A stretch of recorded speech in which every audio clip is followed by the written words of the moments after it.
Bien-aimés, bienvenue sur VTV pour l'émission Expérience surnaturelle. Aujourd'hui, on va parler de la bénédiction parce que la bénédiction fait partie des choses que Dieu nous a données à la croix. La parole de Dieu nous dit que Jésus-Christ s'est fait malédiction afin que toi et moi, nous puissions obtenir la bénédiction.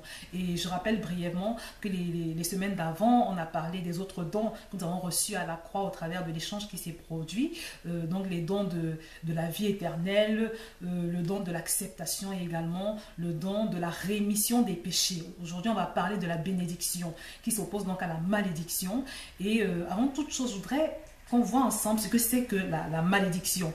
Alors, la malédiction, c'est, comme on peut le voir dans le livre de Deutéronome, au chapitre 28, c'est, on va dire, de façon simple, c'est tous les blocages qui peuvent subvenir dans la vie d'un enfant de Dieu, tout ce qui est improductivité, stérilité, toutes ces choses négatives qui se passent et qui découlent de notre désobéissance vis-à-vis de la parole de Dieu. La bénédiction, à l'inverse, c'est cette faveur qui coule dans notre vie, cette abondance, toutes ces choses positives et qui également sont le fait de notre obéissance. Mais aujourd'hui, je voudrais qu'on étudie particulièrement la malédiction générationnelle. Donc cette malédiction qui peut provenir des péchés de nos ancêtres ou simplement des alliances qu'ils ont pu contracter avec les démons. Parce que dans les familles, des fois, vous avez dû le remarquer, par exemple, il y a des familles où les hommes sont alcooliques. De génération en génération, vous allez constater comme ça qu'ils sont alcooliques. Parfois, ils sont violents. Vous avez des familles où les filles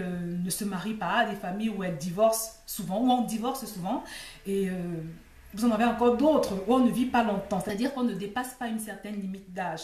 Souvent, c'est des contrats maléfiques qui ont été dressés donc, par nos ancêtres, par nos grands-parents, ou même par nos parents des fois, et qui nous affectent. Alors il y a un débat, bien aimé, qui dit qu'un enfant de Dieu ne peut pas être affecté par une malédiction parce qu'il est une nouvelle créature. C'est très vrai, bien aimé. Et Dieu ne peut pas nous mentir. Dieu est vrai. Il n'est pas un homme pour mentir, ni un fils d'homme pour se repentir. Parce qu'à ta nouvelle naissance, Jésus-Christ est venu habiter en toi. Donc Jésus-Christ ne peut en aucun cas subir une malédiction. Christ en toi ne peut en aucun cas être asservi de quelque manière que ce soit. C'est très vrai. Donc, effectivement, si tu as reçu Jésus-Christ dans ta vie, tu es épargné de tout ce qui est malédiction, conséquence des péchés ou des alliances contractées par tes ancêtres ou tes grands-parents. Mais ce que je voudrais te préciser, bien-aimé, c'est que la parole de Dieu déclare également que sans la foi, il est impossible de plaire à Dieu. Et c'est là où se situe le problème.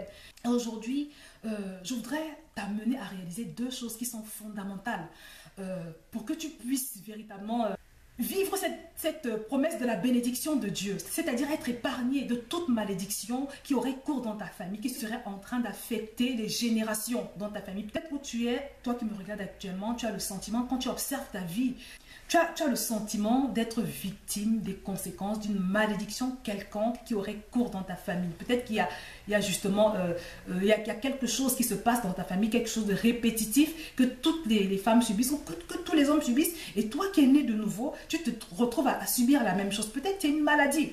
Peut-être c'est une affliction particulière qui affecte toutes les femmes de ta famille. Et tu es chrétienne, tu es né de nouveau, tu te demandes, mais comment est-ce que ça se passe pour que tu puisses encore continuer à vivre ce genre de choses?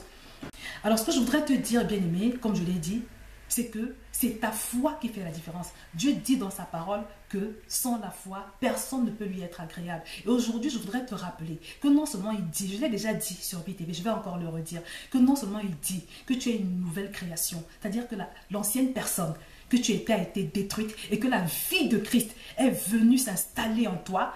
Mais en plus, il dit qu'il t'a adopté. Bien-aimé, si tu parviens à recevoir ces deux vérités absolues, si tu parviens à marcher dans l'assurance, dans la ferme assurance de ce que l'ancienne personne que tu étais a été détruite, mais en plus que désormais, parce que tu as été adopté, parce que l'esprit du Fils, l'esprit de Jésus qui habite en toi, c'est un esprit qui fait de toi un fils de Dieu. C'est un esprit qui fait de toi un enfant de Dieu. C'est un esprit qui fait que désormais, quand on te parle de ton Père, tu vois Dieu. Si tu acceptes cette parole, bien-aimée, je vais t'expliquer comment et pourquoi aucune malédiction d'aucune sorte ne peut avoir d'effet sur toi. Parce que simplement, bien-aimé, cette personne qui était sous l'effet de cette malédiction, l'ancien toi, l'ancien homme, le vieil homme que tu étais sous l'effet de cette malédiction. Mais aujourd'hui, la parole de Dieu te dit que cet ancien homme-là a été détruit. Donc si tu as accepté, si tu as compris ce qui s'est passé à ta nouvelle naissance, si tu as accepté le fait que tu es une nouvelle création, je t'assure que parce que Dieu est vrai et qu'il ne peut pas nous mentir, cette malédiction ne peut pas agir dans ta vie. Alors bien aimé, si tu as observé, si tu as le sentiment de continuer d'être victime de certaines choses dans ta famille qui ne devraient pas t'affecter, eh bien simplement, bien aimé, c'est que tu n'as pas encore reçu par la foi le don de Dieu. Parce que je le redis, les promesses de Dieu se manifestent dans nos vies par le moyen de notre foi. Ta foi est le point de contact. Et si tu veux, bien aimé, la foi pour Dieu, c'est un principe non négociable. Il y a beaucoup de choses que tu peux peut-être négocier avec le Seigneur, mais la foi est non négociable parce que c'est le commencement de tout. C'est très important que tu acceptes tout ce que Dieu dit. C'est très important que tu te connectes à son système. Alors bien aimé, être conscient et avoir la ferme assurance que l'ancienne personne que tu étais a été détruite, c'est la première clé. Et quand je dis d'avoir la foi en ce que tu es une nouvelle création, c'est que par exemple, si tu as un ancien camarade de classe ou une amie d'enfance que tu connaissais avant de te donner à Jésus, elle affirme par exemple qu'elle te connaît, tu as le droit de pouvoir lui dire non, qu'elle ne te connaît pas. Parce que la personne là, cette personne qu'elle connaissait avant n'existe plus.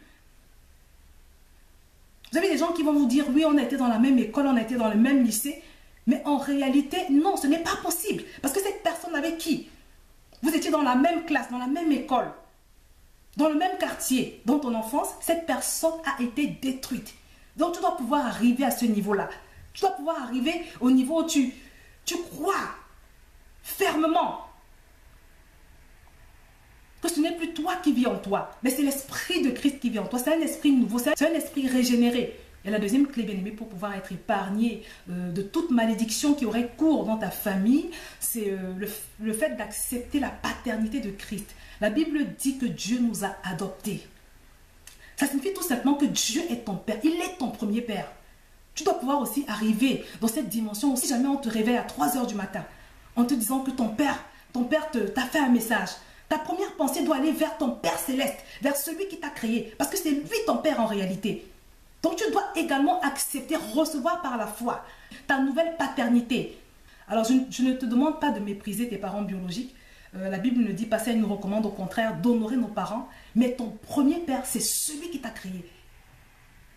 Et il est encore plus ton Père depuis le jour où tu as donné ta vie à Jésus, parce qu'il dit que l'Esprit de Christ est venu vivre en toi, l'Esprit du Fils habite en toi. Et c'est ce qui fait de toi un fils de Dieu également. Et c'est une réalité que tu dois accepter, bien-aimé. Tu dois accepter la réalité de la nouvelle création et tu dois également accepter la réalité de ton nouveau statut de fils de Dieu. Tu dois également accepter la réalité de ta nouvelle paternité, si je peux appeler ça comme ça. Parce que ce n'est qu'à partir de ce moment, bien-aimé, que Dieu et toi, vous allez pouvoir être sur la même longueur d'onde. Que Dieu et toi, vous allez pouvoir communiquer librement. Que Dieu et toi, vous allez pouvoir vous comprendre, vous entendre. C'est capital, mon frère ou ma soeur. Alors, comment est-ce que le fait d'accepter ta paternité en Christ peut te permettre d'être épargné de la malédiction? Parce que ça veut dire simplement qu'à partir du moment où tu acceptes ta paternité en Christ, ton arbre généalogique change. Tu faisais partie avant de cet arbre généalogique qui était maudit, mais désormais, tu fais partie d'un arbre généalogique nouveau. Parce que tu es de la famille céleste. Parce que tu es de la famille du royaume. Tu es de la lignée céleste maintenant. Donc du coup, aucune malédiction n'a plus de droit sur toi.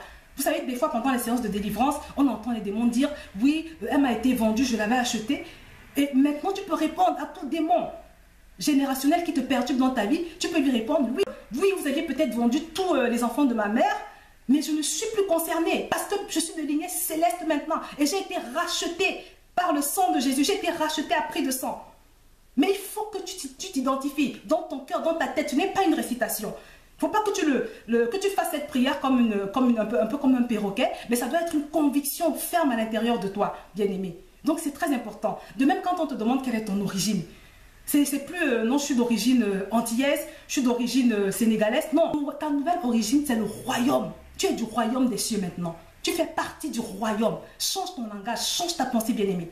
Parce que je te le dis, c'est le moyen par lequel tu entres en possession de ta bénédiction. Je ne vais pas prolonger cette vidéo. Peut-être par la grâce de Dieu, si le Seigneur le permet, on va revenir dessus en détail. Mais retiens ces deux choses. Ta ton identité en Christ. Tu es une nouvelle création. L'ancienne personne a été détruite. Et celle que tu as aujourd'hui, c'est une personne triomphante. C'est une personne libre. C'est une personne puissante. C'est une personne victorieuse. C'est une personne qu'on ne peut pas servir. Ton Père, c'est Dieu. Tu es de la lignée de Dieu. Tu es le frère de Jésus. Jésus est devenu ton frère depuis que tu l'as accepté dans ta vie. Donc, je vais m'arrêter là, bien-aimé. Accepte ces deux choses par la foi. Prie et jeûne si nécessaire pour pouvoir obtenir la foi en ta nouvelle identité et en ta nouvelle paternité, parce que c'est deux choses essentielles pour obtenir ta délivrance, bien-aimé. Prie pour ces deux choses-là. C'est la clé pour une délivrance efficace, profonde et définitive. Je vais donc m'arrêter là, bien-aimé, et je te dis à très bientôt sur UBTV.